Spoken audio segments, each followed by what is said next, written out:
Welcome to the AI Ireland podcast. In today's podcast, we're speaking about how the energy sector is utilising AI technology as an enabler to providing value-added services to its customers and society. In this podcast, we're delighted to have Elaine Robinson, Analytics Manager at ESB, and Kieran McCorry, National Technology Manager from Microsoft, who will be discussing this in more detail. Kieran and Elaine, great to have you on the show today. Thanks, Mark. Thanks, Mark. So, action-packed session today. Elaine, you're the analytics manager at ESB. What does your role encompass? Mark, so I'm responsible for data analytics right across ESB. So that would include generation, trading, distribution of electricity and supply. So I manage a team of data analysts, data scientists and data engineers. So we work really closely with the business, helping them to solve business challenges and make better data informed decisions. And Elaine, there's a lot of change happening in the energy sector at the moment. Could you share with us some details about the smart projects that the ESB are rolling out? Yeah, so ESB Networks is currently replacing 2.4 million electricity meters right across the country with smart meters. So this is delivering benefits to our customers, to the broader economy, and to the environment. It's a really important part of Ireland's National Climate Action Plan and supports the transition to a low carbon electricity network. So it's a really huge project for ESB Networks. So this is a very large undertaking. Tell us about the rollout of smart meters and what does actually this involve? Okay, so the smart meters are being installed by ESB network technicians and by deployment contractors working on its behalf. So currently there are 250,000 smart meters installed right across the country. So for a program of this scale and complexity for ESB networks, safety is absolutely paramount. So ESB Networks has developed an end-to-end process that includes the upload of a set of pre and post-installation photographs along with information from the installer to ensure that the new smart meters are safely and correctly installed. So these photographs taken during the meter upgrade process are absolutely critical to validate the safe and correct installation and also to help address any customer queries that might arise in relation to the meter exchange. So as you can imagine, Mark, we have millions of these photographs to review to ensure that the meters are installed correctly and safely, and also ensure that we have correctly captured the actual meter readings themselves. So Elaine, with the large undertaking, I'm guessing it would not have been feasible to do this work manually, but to use technology as an enabler. And could you tell us a little bit about that? You're absolutely correct, Mark. So the ESB analytics team worked in partnership with ESB Networks to look at how technology could help us automate this process, but most importantly, still ensure that we were meeting our strict requirements around health and safety. So when you actually talk about technology and an enabler, tell us a little bit more about AI as the enabler and how it actually helped with the rollout and success of smart metering. Yeah, so we have designed and delivered an AI solution based on serverless technologies and PaaS components on the Microsoft Azure Cloud Platform to meet these requirements. The solution uses classification and object detection models built using Microsoft's Custom Vision AI. So the solution has been built entirely on Azure, uses Azure DevOps and uses serverless and PaaS components and in line with the ESB's cloud adoption strategy. So how it works is the AI solution automatically classifies images into legacy or smart meter and is able to identify meter readings from the photographs. So essentially, we're using computer vision to identify any anomalies for review. The solution is driving ongoing quality improvement process and also ensuring safe and high quality meter installations to our customers. The AI solution is also used extensively as part of our contractor management process to assure ESB networks of the safety and quality of the contractor's site work. In addition to this, the AI solution is now also classifying existing ESB network assets at the meter location. And this is enabling ESB networks to plan more strategically its asset replacement program into the future. That sounds fantastic, really, really interesting. Tell us about some of the challenges to implementing these projects, because I'm guessing they're not necessarily straightforward. Yeah, well, a key challenge at the start of the project was actually access to training data for the model. So we needed good training data of the new smart meters in realistic situations, but the rollout had not yet begun. So to address that, the delivery team used sample sets of images from a dedicated test lab and training facility. So now, the analytics team can retrain and refine the model, because now we're receiving actual photographs from field engineers, and this is allowing us to increase the accuracy and confidence in the AI model. That's brilliant. Elaine, for people listening in, could you share some of the benefits to the end user once the smart meters are rolled out?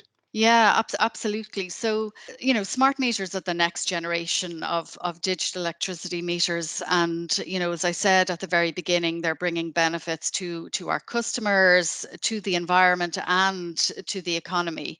Um, and I think smart meters will really help to facilitate the development of Ireland's growing renewable generation, of smart grids, and the electrification of transport and heat. For our customers, smart meters will provide them with much greater access to accurate information on their energy usage. It will give our customers much greater control over their energy consumption. So in trials, we've seen consumers reducing consumption by up to 3%, and at peak demand, it's up to 8%. It also enables remote reading of the smart metering, so that means much more accurate billing, significantly reducing the need for manual meter reads and estimated bills. So I think we can all associate some of the challenges, with estimated bills. It also, allows the electricity supply companies to offer new smart products and services, giving much more choice to customers and allowing customers maybe to move their consumption to different times of the day or different days of the week when electricity is cheaper. It's really nice to see the benefits here, and everyone in the island or island can relate to the choice and having that benefit, and also to stop the fluctuations and be part of the solution as well, which is really, really helpful. $1 million question here for you, but where do you see the future of the smart grid? Well, it's all about data, isn't it? So, I mean, this is fundamentally what the smart grid and smart meters are all about. It's really supplying us with the data that's the lifeblood of the future digital utility. So this data will allow us to align our supply and demand. It allows us to do things like condition-based maintenance. So for ESB networks, this data really enables much deeper analysis of the network to allow us to look at, network planning into the future, system diagnostics. Smart grids are much more efficient, less capital intensive. We can do things like predictive maintenance, look at our asset health. So with these tools, we'll be able to much better manage intricate energy balance of renewable and conventional energy sources, trading options, and patterns in demand. And as I've said before, it really gives the capability for us to provide much more accurate information to customers. And then on a tailored basis, new products can be developed, products such as demand and response programs, which can award discounts and rebates to customers if they shift their energy usage, for example. So all of these things, both from a grid perspective and for our customers, are all enabled by the the data that we're getting from our customers and from the network. Thanks, Elaine. There's loads of benefits there, and the future. If people have incentives, then they're usually going to work towards those incentives, which is really good common sense as well.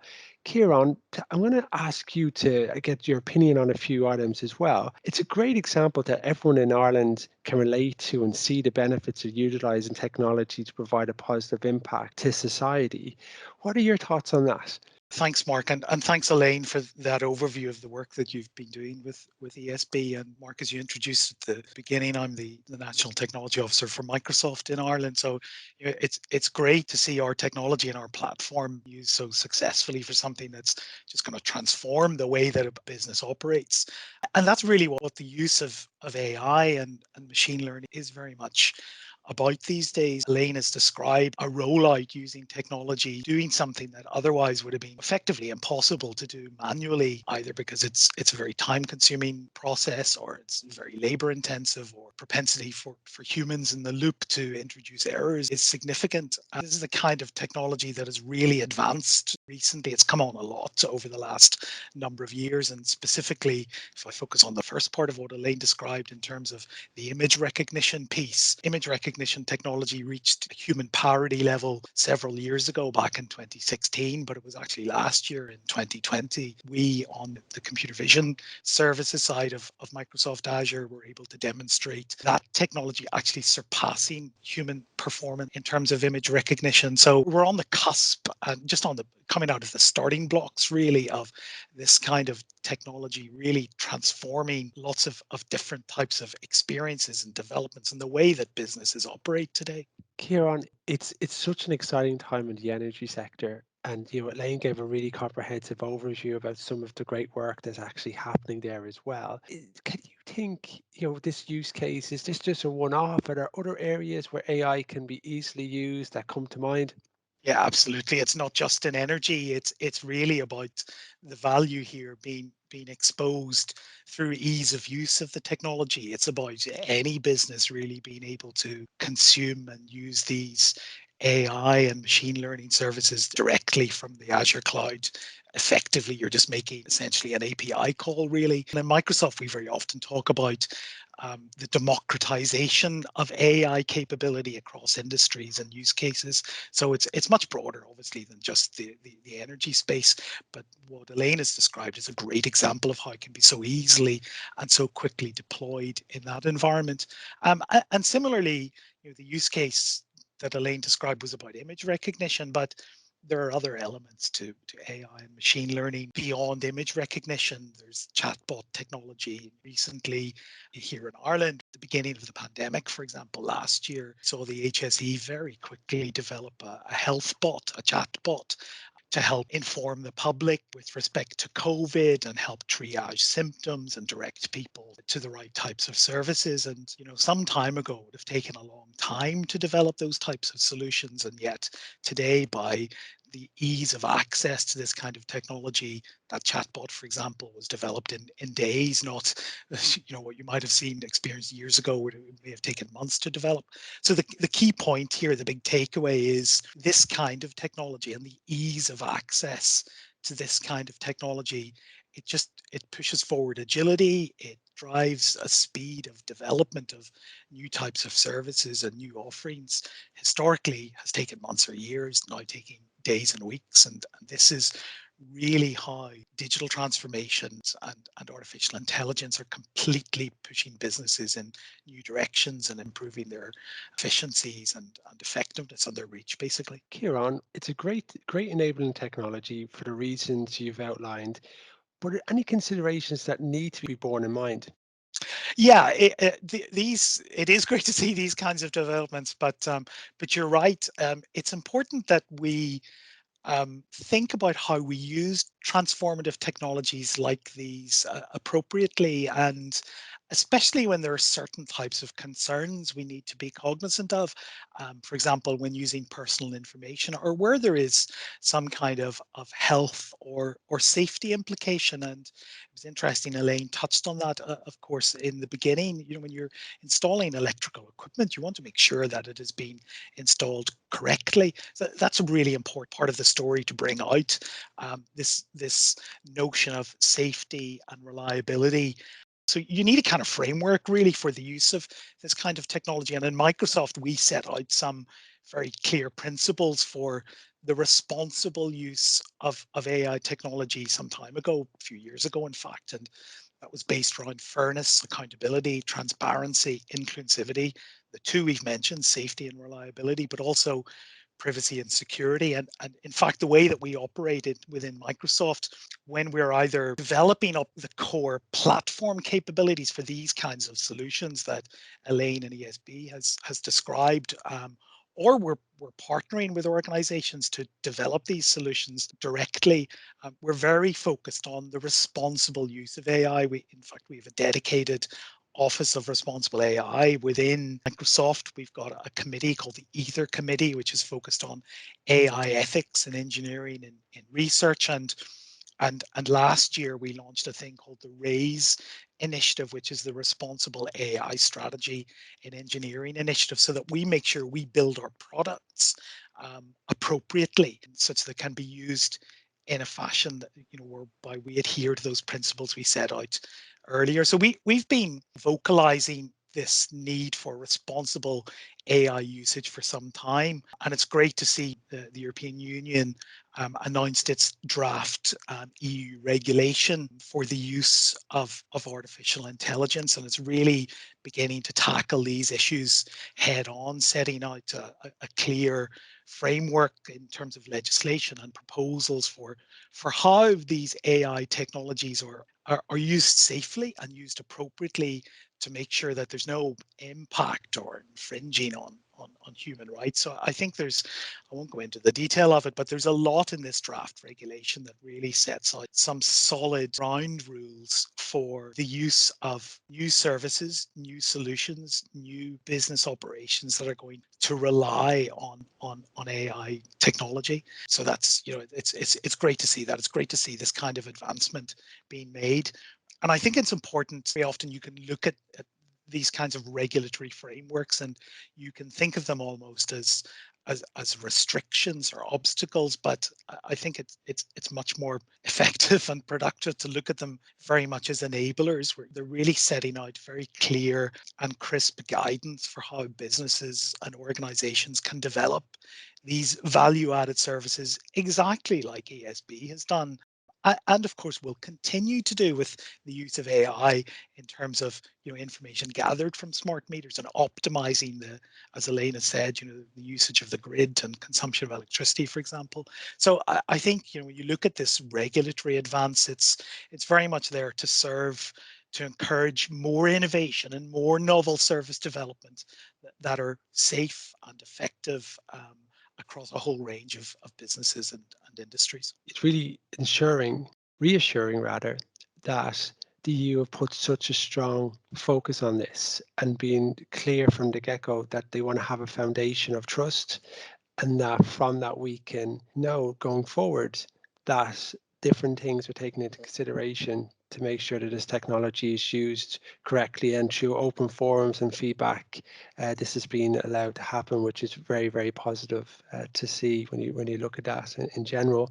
You've been listening to the AI Ireland podcast, and we've been speaking with Elaine Robinson, Analytics Manager at ESB, and Kieran McCorry, National Technology Manager at Microsoft. In the podcast, Elaine has shared how the ESB have utilised AI in Azure and its enablers to provide new value-added services to customers. Also, thanks to Kieran for sharing additional case studies of AI and the importance of trust and how these technologies are used. I'd like to thank Elaine and Kieran for your time today. Not at all. Thanks, Mark. Thanks, Mark.